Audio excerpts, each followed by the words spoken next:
રાજકોટમાં સૌરાષ્ટ્ર યુનિવર્સિટીમાં કોંગ્રેસનો વિરોધ યથાવત જોવા મળી રહ્યો છે, જ્યાં શિક્ષણના ખાનગીકરણ અંગે વિરોધ નોંધાવ્યો છે। વિદ્યાર્થીઓએ મુખ્ય ભવનના કાચ તોડ્યા। મુખ્ય આગેવાનો રજૂઆત કરતા વિદ્યાર્થીઓએ કાચ તોડ્યા હતા। આગેવાનો અને પોલીસ વચ્ચે ઝપાઝપીના દ્રશ્યો પણ સામે આવ્યા છે। એનએસયુઆઈના અગ્રણીઓની અટકાયત કરાઈ છે।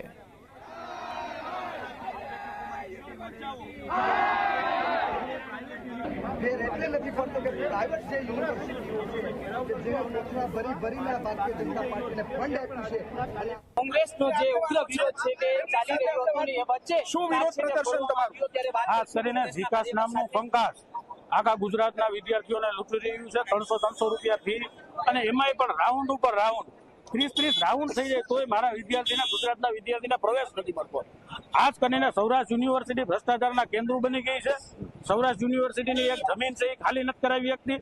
કોન્વોકેશન હોલ 10 વર્ષથી બનાવવાની વાતો કરે છે, એ પણ હજી બન્યું નથી। એટલે યુનિવર્સિટીનું પરીક્ષા વિભાગ જે રિઝલ્ટ પણ સમયસર આપી નથી શકતું।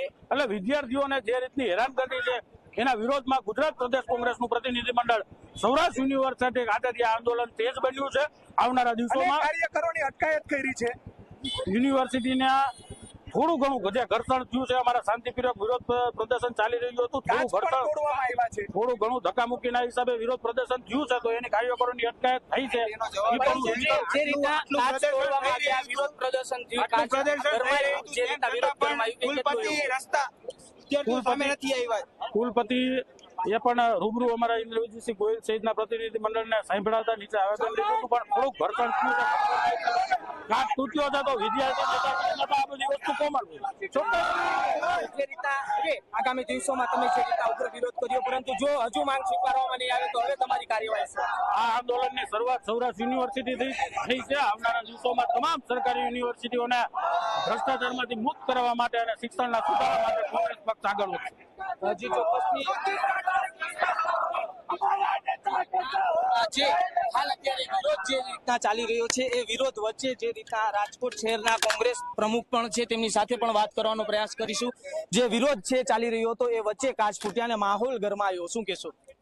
તમે સમજી શકો કે જ્યારે યુવાધન ઉપર તમે પ્રેશર કરતા હો, યુવાધનની વાત ન માનતા હો અને ભ્રષ્ટાચાર કરતા હો, ત્યારે આટલી મોટી વિશાળ સંખ્યામાં વિદ્યાર્થીઓ ભેગા થતા હોય ત્યારે એકાદો કાચ તૂટે કોઈ બહુ નવાઈની વાત નથી। એટલા માટે નથી, કોઈ કાચ ફોડ્યો નથી। વિદ્યાર્થીઓનું ઘર્ષણ જ એટલું હતું, એટલા બધા વિદ્યાર્થીઓ હતા કે ક્યાંક ને ક્યાંક ધક્કામુક્કીમાં કાચ ફૂટ્યો છે। પણ આપના માધ્યમથી કહેવા માંગુ છું ભારતીય જનતા પાર્ટીની સરકારને કે નવનિર્માણનો દિવસ યાદ કરજો, એ વિદ્યાર્થી આંદોલન જ હતું।